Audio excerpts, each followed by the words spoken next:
Welcome back to Window on Thailand, the Andaman series.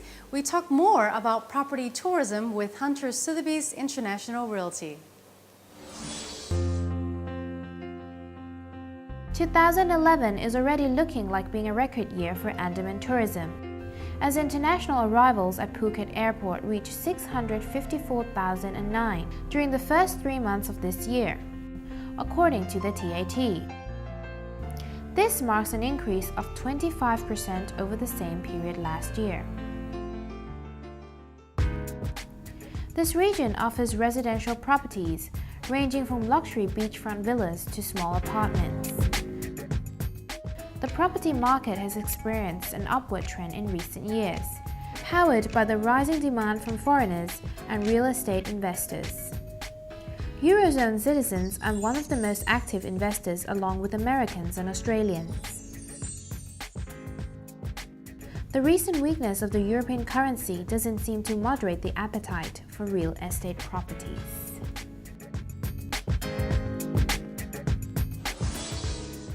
So let's talk a little bit about the politics here in Thailand. How do you think that is affecting the realty business here?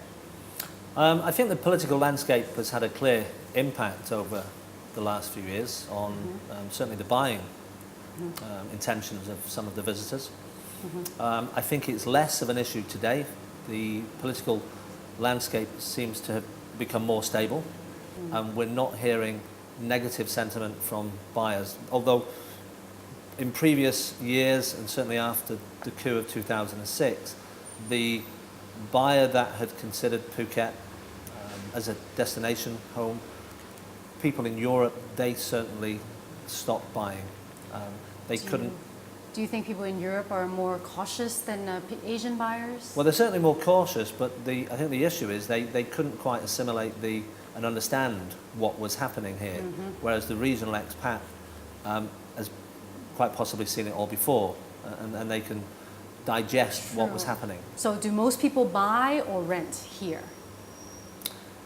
Well, I think we've already reflected there's over 6 million people per year come to Phuket. So if they all bought, we'd be something like Singapore. Right. So no, only a handful. You'd be very happy if they all bought, right? We would not be 2 offices, more like 20 offices. Right, right. That's definitely true. And what locations are the most popular amongst your buyers? Is it like the beaches, or is it like near the central business areas?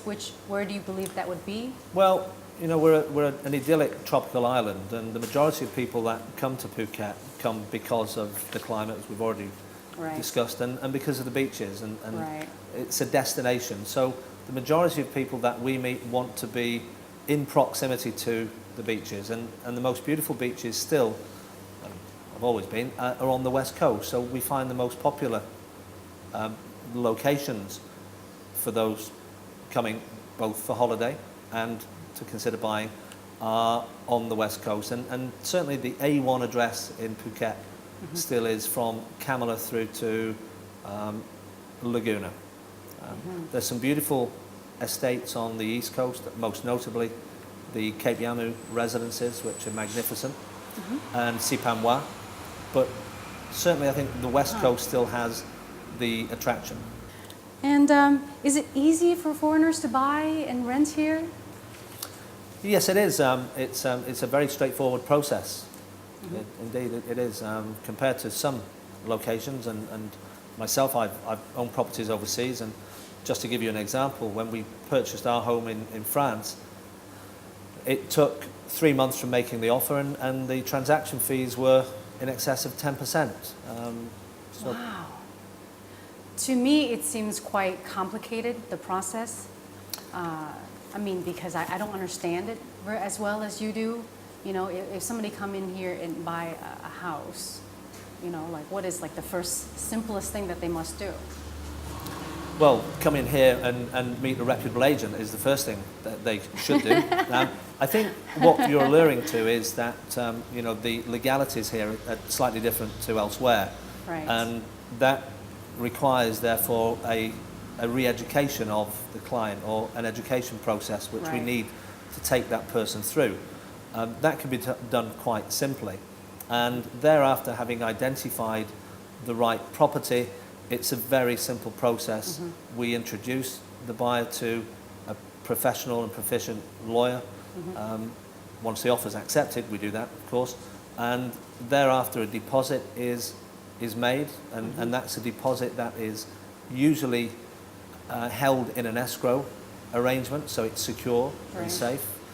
And then there is a period of due diligence, which usually lasts between 30 and 45 days, where the lawyers conduct their research in regard to the land and whether it's encumbered or not, and the corporate structure that might hold the property. It's a very straightforward process. Okay. Do you think more of the serious people are retirees that purchase? Less and less so. I think Phuket has attracted a big swathe of retirees from Europe and regional expatriates, but you only have to go to the international schools these days to find that there is a wealth of younger, middle-aged people that have decided to relocate here for the beaches, for the lifestyle, for the cost of living.